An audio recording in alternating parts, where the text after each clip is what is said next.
Salut, c'est Léo, ça dit quoi? Les gens, ils deviennent obsédés par TikTok. Il y a des gens qui dorment pas, qui deviennent addicts.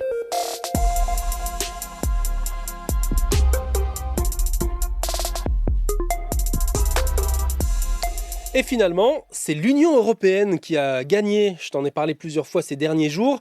La nouvelle application TikTok Lite suspend sa fonction récompense qui pouvait te permettre de gagner de l'argent en regardant des vidéos. J'utilise presque plus que TikTok normal. J'aime bien faire ça. Plus tu passes d'heures, plus tu gagnes d'argent, même si vraiment c'est très peu. C'est des petits gains, 2-3 euros, mais il faut passer vraiment toute la journée dessus. Bouge-toi! Imbécile! Mais c'est vrai qu'en entendant ce témoignage, on comprend pourquoi Bruxelles refusait que les jeunes Européens soient les cobayes des réseaux sociaux. L'Union européenne va quand même continuer son enquête sur les risques de dépendance à TikTok, qui joue également son avenir en ce moment. Aux États-Unis, accusé de servir les intérêts de la Chine et d'espionner les Américains, le réseau social pourrait y être interdit dans quelques mois, sauf s'il coupe ses liens avec Pékin. Une scène assez dingue pour ceux qui sortaient de boîte cette nuit dans le quartier Pigalle à Paris. Ah mais le moulin rouge il est tombé! Le moulin rouge il est tombé! Bon, en fait, c'est l'hélice qui s'est décroché, ce qu'on appelle les ailes du moulin qui sont tombées sur la route en dessous. Heureusement, pas de blessés selon les pompiers. Le moulin rouge il est tombé du moulin rouge! Dans l'actu, ce jeudi, ce que tu entendras dans les médias comme étant le discours de la Sorbonne. Parce que c'est notre projet! Emmanuel Macron qui va dérouler toute une série de mesures qu'il espère pour une Europe plus puissante. Et à 45 jours des élections européennes, forcément, c'est surtout perçu comme une entrée en campagne du président à la rescousse de son parti en difficulté dans les sondages.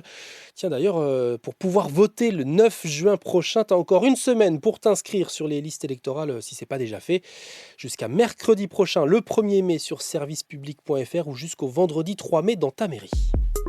En politique en ce moment, les députés travaillent sur un projet de loi sur la fin de vie pour les personnes qui souffrent de maladies graves.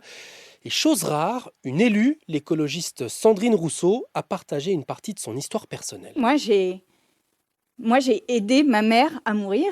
Elle s'est suicidée et j'étais présente. Ça s'est passé hier, mercredi, lors d'une rencontre des députés avec les représentants des différentes religions qui, eux, sont plutôt inquiets concernant ce texte sur l'aide à mourir. Il n'y a aucune des personnes qui seront concernées par cette loi qui ne vont pas mourir dans un proche avenir.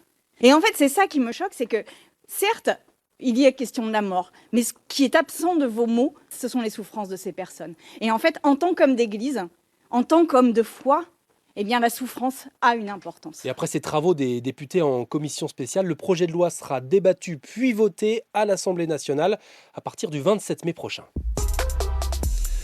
Allez, maintenant, une nouvelle qui permet de souffler un peu ce matin. Ah, ça fait du bien, hein? Bah oui, figure-toi que les personnes LGBT+, sont de plus en plus acceptées dans le monde du travail, qui n'a jamais été aussi progressiste qu'aujourd'hui, selon un baromètre réalisé chaque année par l'association L'Autre Cercle. Et ça donne un chiffre historique, l'orientation sexuelle de 60% des employés LGBT+, est connue de leurs collègues. En revanche, pas d'amélioration pour les insultes LGBT-phobes. Plus de la moitié des salariés lesbiennes, gays, bi, trans ou encore non-binaires en ont déjà été victimes.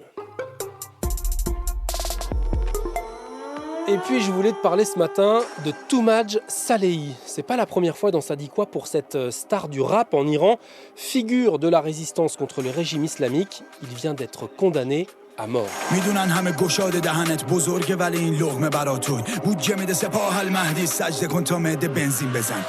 À 33 ans, Toumaj avait pourtant été libéré en novembre dernier après 1 an de prison pour avoir soutenu les manifestants après la mort de Masha Amini, arrêtée pour non-port du voile en 2022.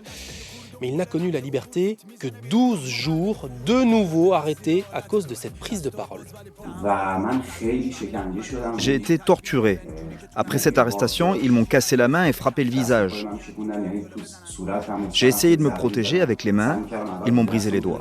Et c'est donc l'un des symboles les plus visibles de la résistance qui risque désormais d'être éliminé. Pas le premier artiste d'ailleurs à être condamné à mort, une façon pour le régime d'essayer de faire disparaître tout espoir.